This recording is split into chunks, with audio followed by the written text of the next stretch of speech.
Good evening, everyone. It's the Action Hour. I'm Lindsey Baker, and I have some news, breaking news. PETA has filed a complaint with the U.S. Department of Agriculture, and we just found out the Department of Transportation. And tonight I have with me my honored guest is Dr. Lisa Jones-Engel, who is a primate scientist and PETA Science Advisor. And they say that she has literally wrote the book on monkey diseases. And it was so lucky that they have you on the staff and that this individual who came in contact with the monkeys was able to reach you. So before we get into the whole story, having you tell us, Doctor, I want to play a clip to get people up to speed on the news story. Montour County, state police say several laboratory monkeys escaped from a truck after a wreck outside Danville. Newswatch 16's Marshall Keeley spoke exclusively with a woman who saw it all unfold. It was an interesting Friday afternoon for Danville resident Michelle Fallon. She was right behind a truck pulling a trailer down the I-80 exit for Danville. She saw the vehicle trying to cross Route 54. I'm thinking, you're going to get hit. And the next thing I know, the dump truck hits the trailer and they both go down and hit the trees. When she got out to check on the driver, she realized the trailer had dropped more than a dozen wooden crates. I walk up back on the hill, and this guy tells me, he goes, oh, he's hauling cats. I'm like, oh. So I go over to look in the crate, and there's this green cloth over it. So I peel it back, I stick my finger in there and go, kitty, kitty. And it pops it up, and it's a monkey. State police say the truck was carrying about 100 lab monkeys. 4 of them got out of their crates and ran away. Fallon saw one running into the woods. We seen one run across, but they thought it looked like a small cat. It did look like a cat. They were small. State police and Pennsylvania game wardens began combing the woods off of Route 54 in search of the monkeys, receiving aerial support from a state police helicopter with thermal cameras. After several hours of searching, investigators spotted at least one monkey. They shared this photo showing the creature high in a tree perched on a branch. But a short time later, investigators fired 3 shots. Crews left the scene soon after. Troopers did not comment on the nature of the weapon used or how many monkeys were captured or injured. State police warned the public some monkeys are still at large and should not be approached. Fallon says it's a day she'll never forget. I've never thought I'd ever see a monkey in Danville. If you encounter a monkey, you're asked to call 911. Marshall Keeley, Newswatch 16. Wow, that just gives me 2 questions right off the bat. Now, Ms. Fallon, was that the individual that came in contact with the saliva? She did. She did what I think any normal person would do. She walked up to the crates. She looked in. She was trying to offer comfort to the animals. And as she said, a monkey popped up. And actually that monkey did what a macaque would appropriately do, which was he vocalized at her. He went, krah. Oh. And actually she got a face full of monkey spit. Oh, wow. And so tell us what unfolded from there. But before you do that, let me ask the other question people are wondering. They said the monkeys were still at large. That's an old story. They have been all recovered, correct? They are accounted for. They've all been accounted for. 3 of them were shot dead. So it turns out that there were 3 that got loose. There was some number confusion early on because the number of crates that were broken open. 3 were loose. They appeared to be all males. They were are all adults. They were shot dead out of the trees. The remaining 97 monkeys, we have no idea. I cannot tell you the amount of time and calls and emails we've sent. Where are these animals? What condition are they in? That was a massive accident. Those 3 dead animals, yeah, they're dead. Those monkeys are dead. Those remaining 97, they were catapulted onto the highway in a high-speed accident. They would have been injured. They would have been terrified. The temperature was cold. It's, when I first heard the story, my heart was just like, my God, there's nothing worse than a cold monkey, except a dead monkey. And why is that? You are an expert on primates. Why is it so bad if they get cold? So these are tropical monkeys. These animals had actually, they were from Mauritius, which is an island off the coast of Africa. They had been, stuffed 3 to a crate. They'd probably been in the air for 60, 70 hours. They had been, Mauritius is a tropical island. These are long-tailed macaques. There are several different species of macaques in the world, but long-tailed macaques are the ones that are most frequently used in biomedical research. To give you an idea of how many, since 1975, about 1.2 million of these monkeys, Wow. these macaques, have been brought into the US. And they've been brought from Mauritius, where they were introduced about 400 years ago, but the vast majority of them come from Asia. These are tropical forest-dwelling macaques. They like it warm. These long tails, it's for balance in the trees. It helps them move very gracefully. You know, you're asking for frostbite. You're asking for just thermal injury from the very get-go. And I cannot imagine the extent of the pain and suffering that these remaining 97 have undergone. And we know nothing. No one is talking about it. And I understand, as we said earlier, that PETA has filed a complaint with the U.S. Department of Agriculture and also the Department of Transportation. We'll talk about that in a moment. But are they able to get this information? Will they get this information? Will they be required to, will the company be required to foreclose how many were actually injured? Or is there some law that is protecting them from having to foreclose this information? You know, this is an incredibly shady and secretive and greedy industry. When you have that many monkeys that are coming into the US, you know, actually just within the last 2 years, about 60,000 primates came into the US in about 166 shipments. The vast majority of these animals are being brought in by commercial enterprises. They are private, they're for-profit, and it is almost impossible to get any information about them.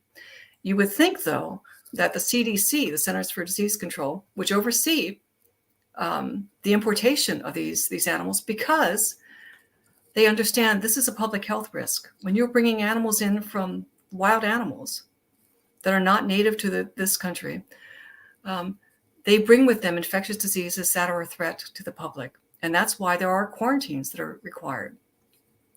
The CDC has been brutally, shockingly silent throughout this. They placed a team on site that night. They did a risk assessment, and that risk assessment is what led to them shooting those 3 monkeys that escaped. So they probably shot them because of the risk of spreading disease to other humans in the area. And I'm just thinking about it, Doctor, would it make sense if the other ones were traumatized and they were doing controlled testing, that those monkeys wouldn't be really good for that anymore either? Wouldn't that affect the testing? So that might mean there's the possibility, and we have no information substantiating this. I'm just thinking myself, is it possible that all of those monkeys will have to be destroyed due to this situation? You're thinking like an epidemiologist. You're thinking like a scientist, and that's absolutely appropriate. Yes, I mean, so when those monkeys spilled out, when those crates spilled out onto the highway, you know, there were dozens of people who were getting up close and personal with them. Mm-hmm. No one was wearing protective equipment. In the laboratory, if you're this close to a macaque, you are head to toe in PPE, personal protective equipment. You've got face mask, face shield, face mask, double gloves, white Tyvek suits. You've got booties. You know, you are, and that's because of 2 things. One, the infectious threat that they pose to the humans, but equally important is the infectious threat that humans pose to the macaques. And so, I mean, those people were wandering around there. Those animals may have been exposed to COVID.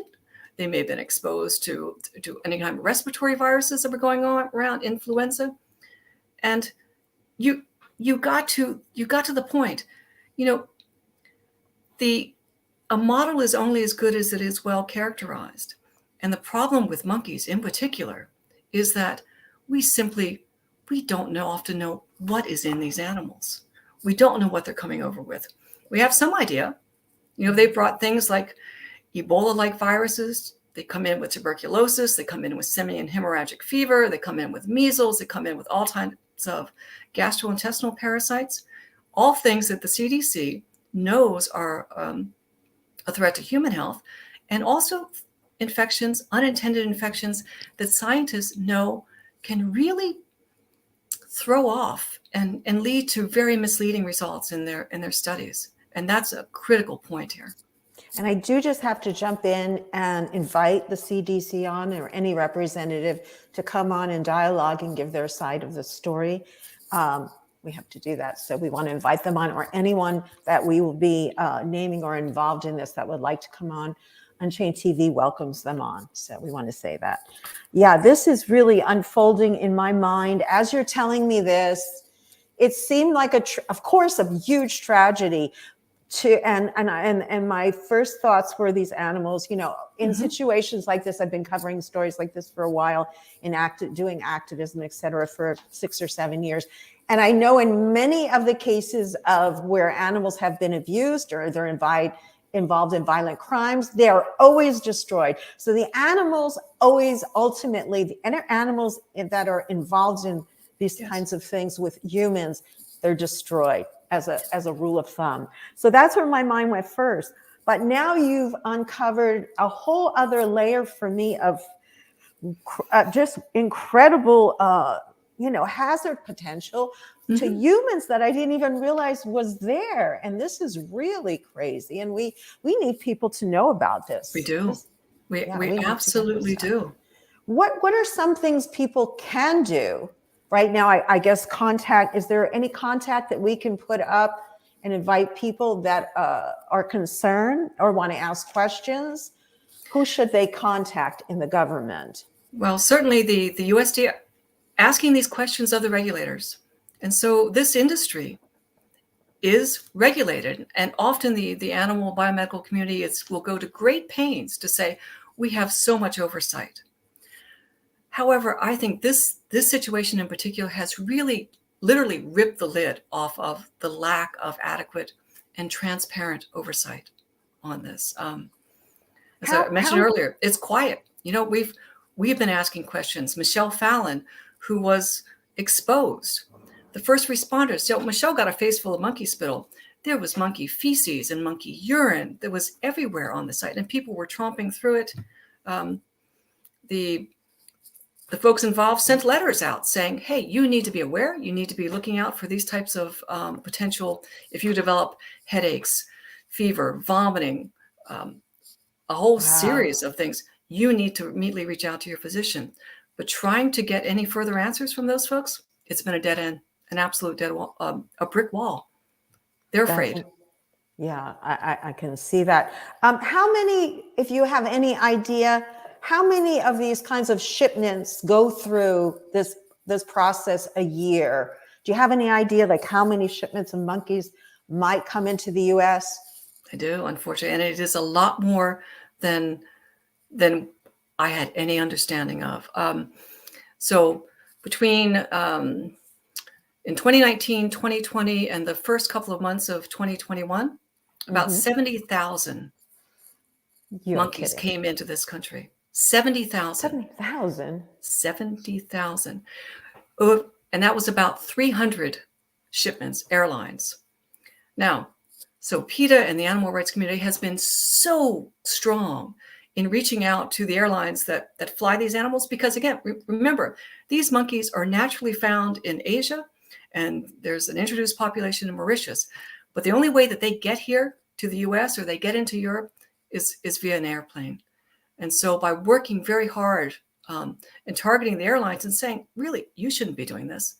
You don't want to be carrying these animals. And actually, one of the first things that we did was to reach out to Kenya Airways, to the CEO, and say, do you really want to be involved in this? Is this what Kenya represents? Kenya, who has been very active in animal conservation issues. Do you want to be known as the people who are flying monkeys to their death? And Kenya Airways responded immediately and said, I didn't know. And you know what? Right. The end of February, it's stopping. That's huge. Wonderful. That's a tremendous That is impact. Wonderful. I think I have a photo of that. But we did see that in the news, and we were very happy to see that. There we go. There's Kenya Airlines saying they said they will stop shipment of lab monkeys as a result of this accident. It was in the news. Yeah. And that's huge. That's wonderful. I think putting pressure on the carriers is something that has been successful in the past. There are very few airlines that still carry monkeys. getting those stopped is important. And now focusing on, so the monkeys fly into ports of entry in the US. These monkeys came into JFK. They're then picked up by commercial transporters who transport the animals to what are called CDC-approved quarantine facilities. They spend 31 days in quarantine.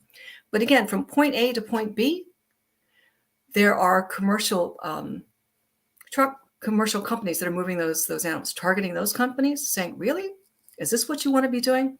That's another, I think, weak point. And so what PETA has shown, and I'll share a map with you, a transportation map, there's basically like monkey highways across this country.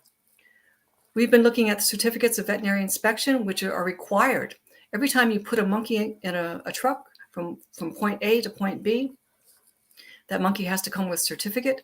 So we have been FOIAing those certificates, Freedom of Information Act, and have put together this a jaw-dropping map to give you a sense of really the extent of how many monkeys and how many states and how frequently these animals are on the move. So last month it was Danville, Pennsylvania.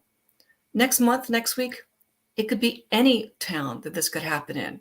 Wow. Now, any white truck that you see tootling down the highway could be carrying with it 100 macaques. And that's got to stop. So people could be driving next to a truck full of monkeys and we don't even know it. Exactly. I can't tell you that this last 3 weeks, as I'm going down the highway, it has changed. Every white panel truck that I see go by, my heart is like, I know for sure on my highway, Interstate 5, there is a pathway of animals moving from Texas up into facilities here in Washington State. Wow. So it's everywhere. People don't know, but we're going to make sure with your help that they do. And we'll try and help get this message out.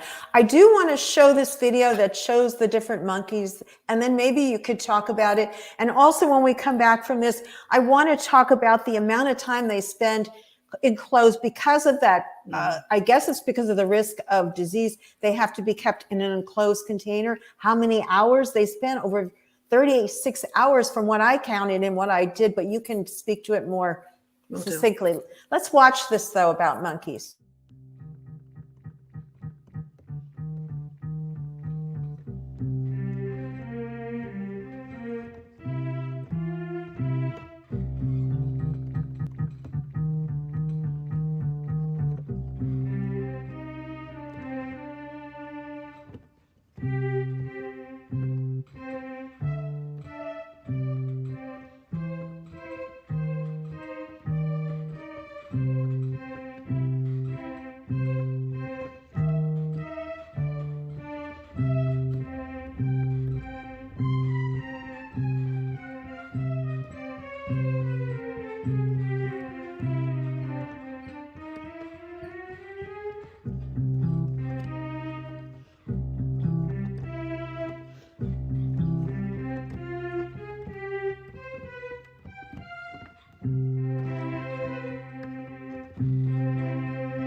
Oh, I think we went into a commercial there, but yeah, I mean, wow.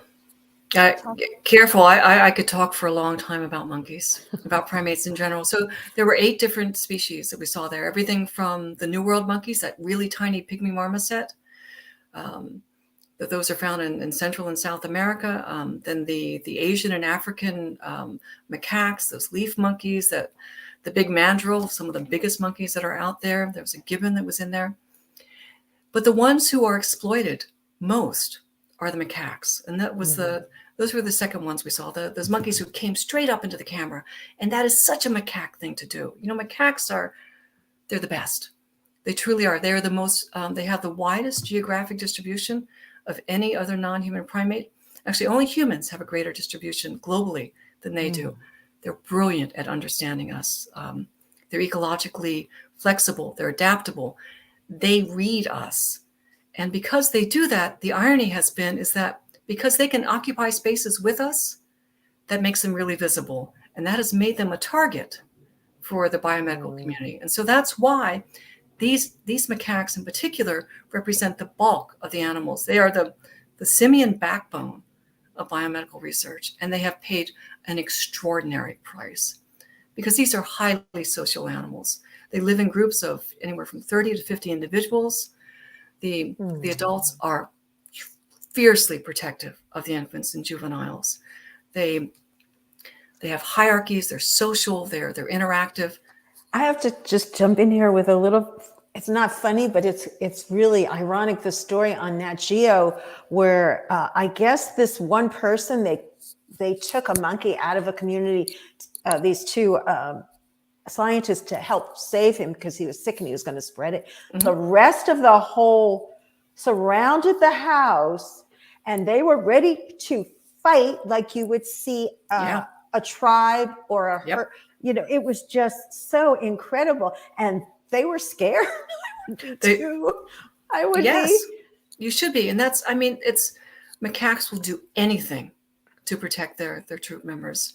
And it's, again, they're so highly social. But touch is one of the most important things for macaque. At the end of the day, so during the day, they're foraging throughout the forest or throughout the urban or semi-urban areas. But at night, they come back to a sleeping tree. And they all huddle together in the sleeping tree. They huddle together for comfort, for safety, for warmth, and contrast that with life in a cage in biomedical research. You are, So these 97, if they survive, and your point is well taken, I would not be surprised if this entire shipment is just killed for a number of reasons.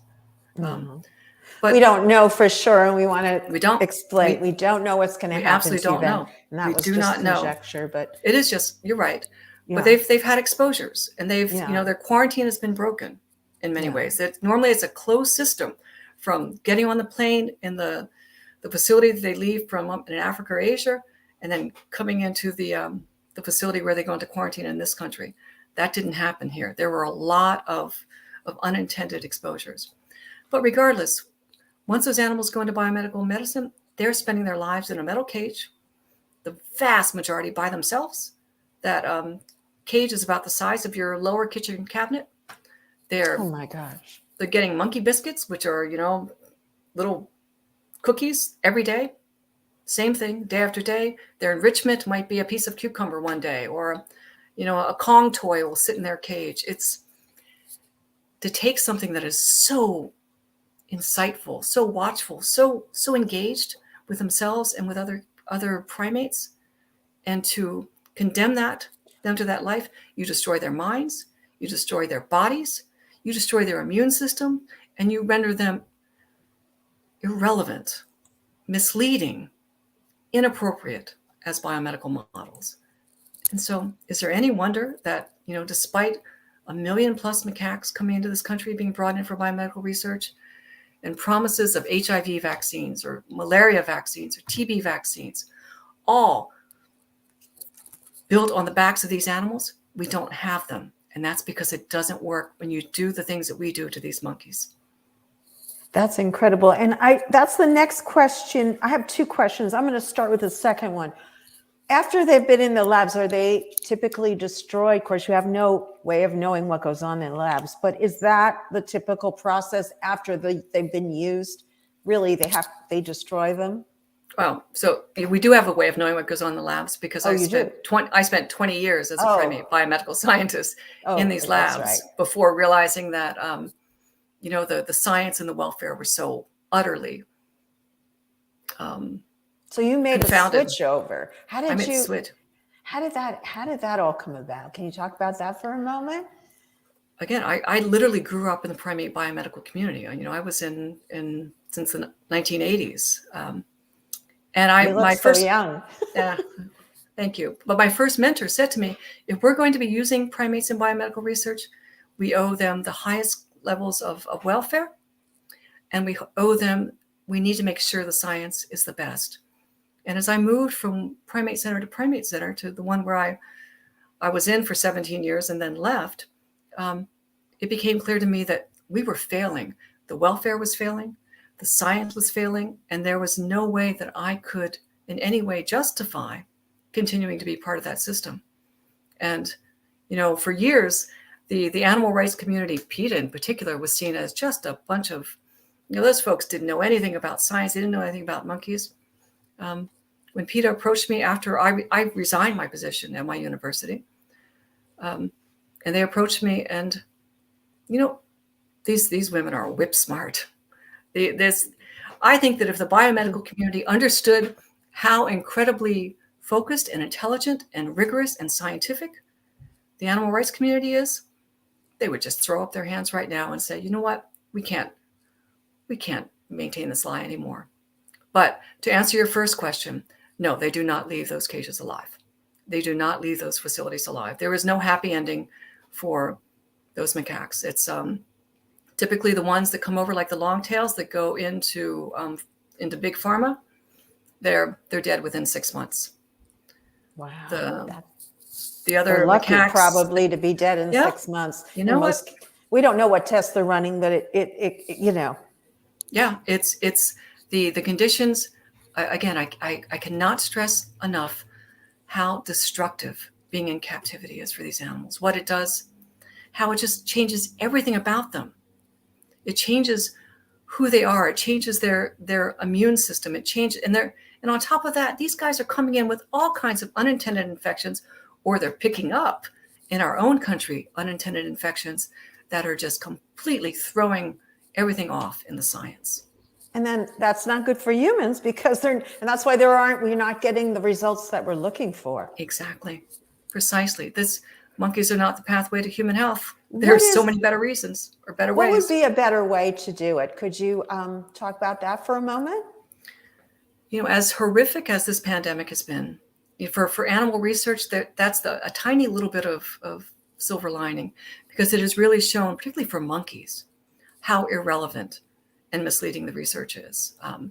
Early on, Pfizer and Moderna, they saw that the monkeys weren't getting infected with SARS-CoV-2 the same way. They weren't responding to infection the same way.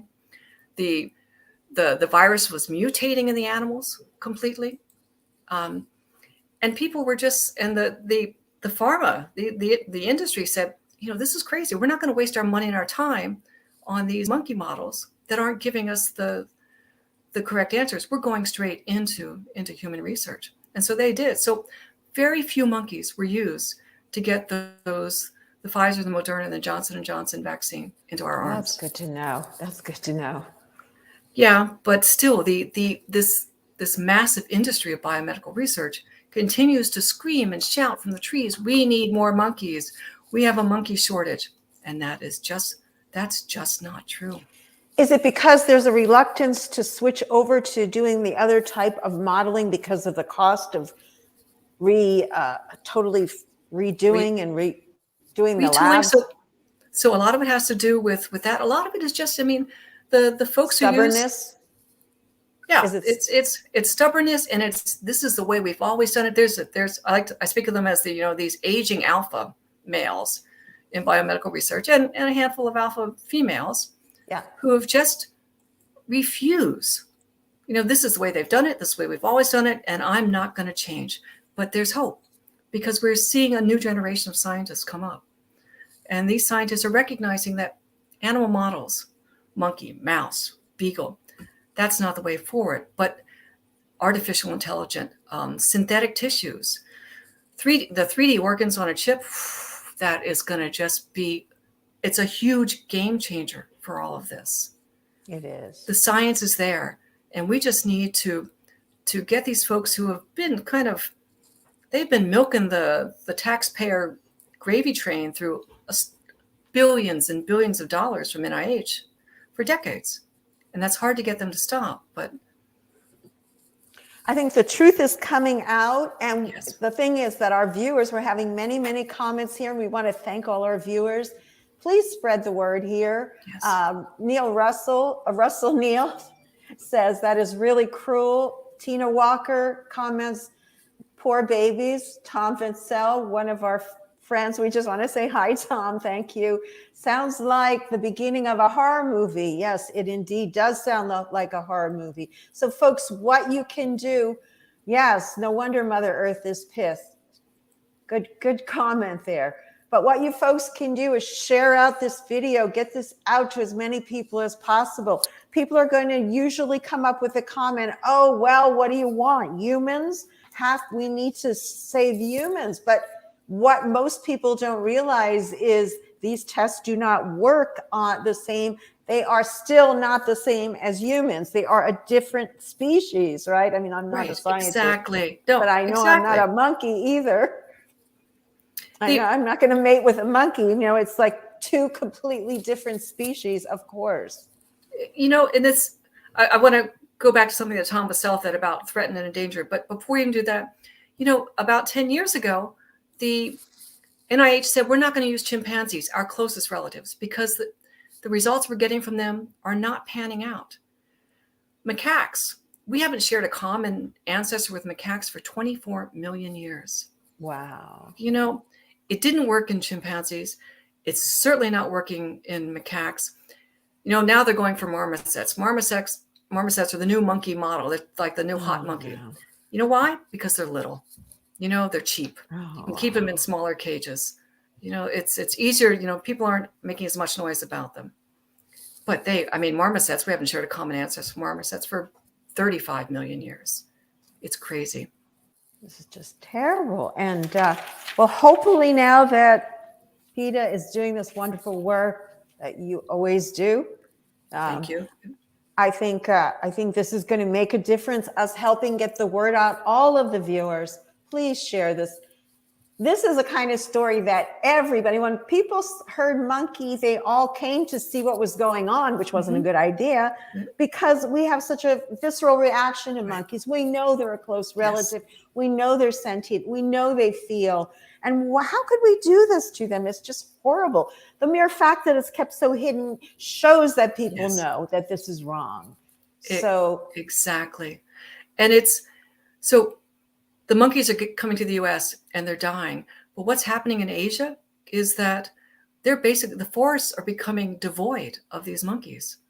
Places like Laos and Bangladesh no longer have any of those long-tailed macaques. Oh, we're actually working to increase the IUCN's status of these animals to endangered, because when you take these macaques out of the forest, you are pulling on a piece of that ecological web.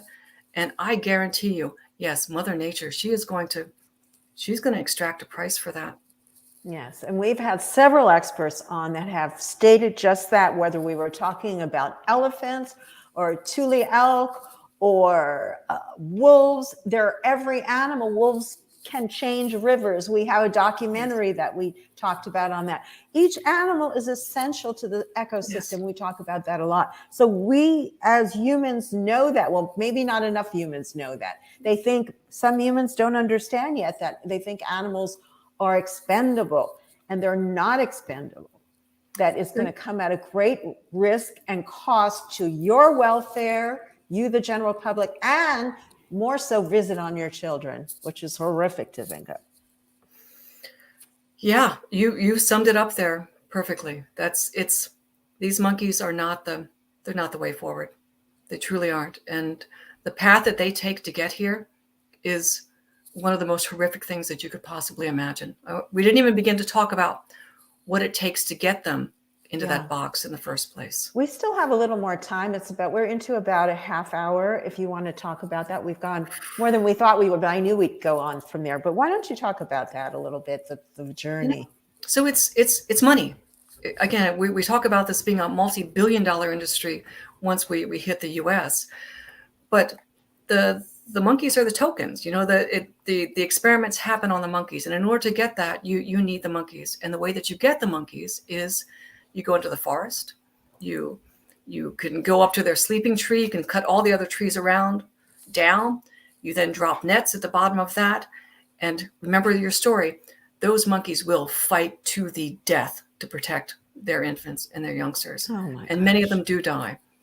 And so they're scooped up. They're put in wire bags. They're then taken to the monkey farms, these massive monkey breeding farms in Asia and in Mauritius.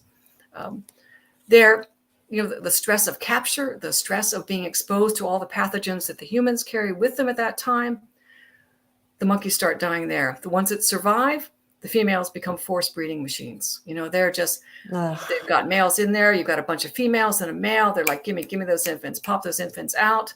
The infants come out, they're pulled, put in other cages, kind of raised.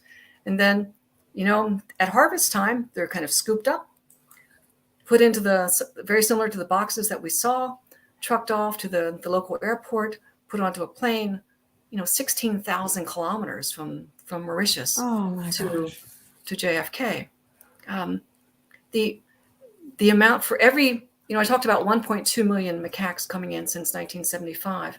I guarantee you another order of magnitude died trying to get here, or to being extracted from the forest, or fighting for their lives. Yes, they're the luckiest ones, I think, in my opinion. At least they died fighting for their lives and going through. It sounds to me like if you had a dream of just waking up and going on a journey to hell, it sounds like that's what hell would be. Absolutely, a journey to hell that we're causing, and not saving one. It's not doing anything for humans. At least that's what the scientists say, from what I've heard. It's not. Monkeys don't get us where we need to go. We need to change that. And you know, PETA's research modernization deal is working on that. We're seeing movement on that. We've got that. It's actually going through the Congress now. Congressmen are supporting this. Something is happening. There is some momentum going on, and I do think that this Danville mess, literally spilling monkeys out in the middle of a highway, has got people looking. And that, as horrible as it's been for Michelle Fallon, who's been exposed, as deadly it was for the 3 that were shot out of the trees, who knows what happens to the other 97. These animals have basically, they're making the country look and pay attention. And I hope the Department of Transportation is paying attention to that complaint. The USDA needs to come in and look at these animal welfare violations. This has got to stop.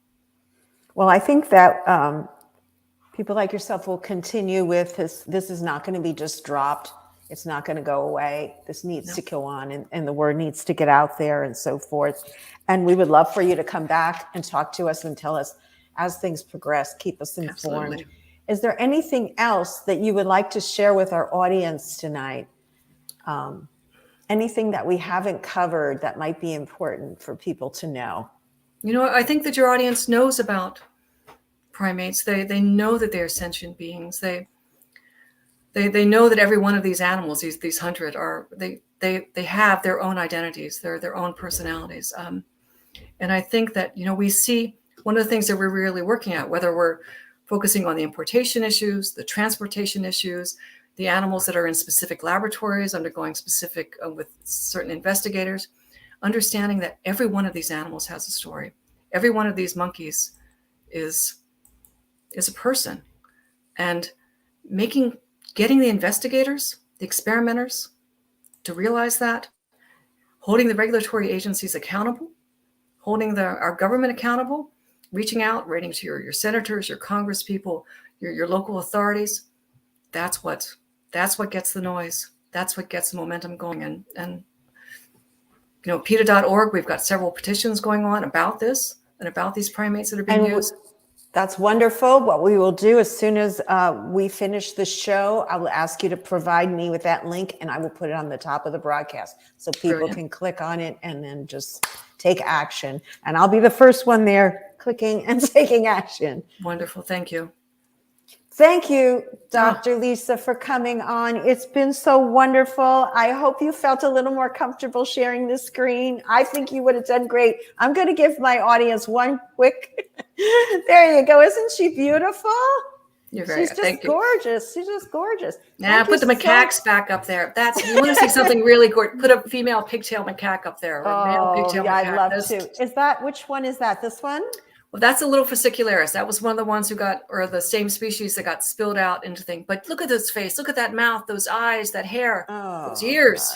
Oh, so cute. And so vulnerable. Well, thank you again for being on, folks. Thanks for watching. Please share out this video. Take action. I'm going to be putting that link up very shortly for you to take action. Share this with your friends. And thank you for watching. Thank you. Bye-bye now. Bye. Stay on.